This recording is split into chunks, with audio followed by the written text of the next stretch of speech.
ഞായറാഴ്ച കോരി തന്നിട്ടാണോ നിങ്ങൾക്കൊക്കെ പൈസ കിട്ടിക്കൊണ്ടിരുന്നത്? മോളി ചേച്ചി, ഇതാണോ നിങ്ങൾ സമൂഹത്തോട് വിളിച്ചു പറയാൻ പോകുന്നത്? അതൊക്കെ എല്ലാവർക്കും അറിയാം. പത്രം വായിക്കുന്നവർക്കും TV കാണുന്നവർക്കും ചോറ് വയ്ക്കുന്നവർക്ക് എല്ലാവരും അറിയാം ഹൈ റിച്ചുകാർ മണി ചെയിൻകാരാണെന്ന്. ഇനിയിപ്പോൾ നിങ്ങൾ സെക്രട്ടേറിയറ്റിൻ്റെ നടയിൽ സത്യാഗ്രഹം ഇരിക്കാനോ അല്ലെങ്കിൽ ധർണ നടത്തി ചന്തിക്ക് ലാത്തി ചാർജ് കിട്ടാനോ ഒന്നും നിൽക്കണ്ട. എല്ലാവർക്കും അറിയാം ഇത് നിങ്ങൾ മണി ചെയിൻ മാത്രമാണ് നടത്തിയിരുന്നത്.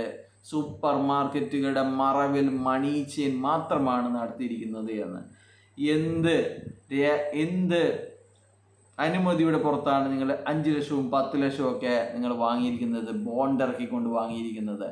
DSCO ബോണ്ട്, അതുപോലെ തന്നെ HROTT ബോണ്ട് ഒക്കെ നിങ്ങൾക്ക് 5 ലക്ഷമൊക്കെ വാങ്ങാനുള്ള അധികാരം ആരാണ് തന്നത്?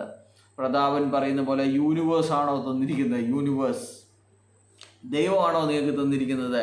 ഇങ്ങനെ ഇന്ത്യയിലെ നിയമത്തിന് വിരുദ്ധമായിട്ട് മണി ചെയിൻ ചെയ്യാനും നിങ്ങൾക്ക് ഇതുപോലെ ആൾക്കാരുടെ പക്കൽ നിന്ന് 8341 പേരുടെ പക്കലിൽ നിന്ന് 5 ലക്ഷം വീതം വാങ്ങിയെടുക്കാനും ആരാണ് നിങ്ങൾക്ക് അധികാരം തന്നത്? RBI തന്നിട്ടുണ്ടോ എന്നാണ് ചോദിക്കാനുള്ളത്. ഇപ്പോൾ FIR രജിസ്റ്റർ ചെയ്ത് എല്ലാവരും തന്നെ RBIയുടെ ഓഫീസിലേക്ക് ഇങ്ങനെ ഈ കമ്പനിക്ക് ഹൈ റിച്ച് ഓൺലൈൻ ഷോപ്പിക്ക് RBI അനുമതി കൊടുത്തിട്ടുണ്ടോ?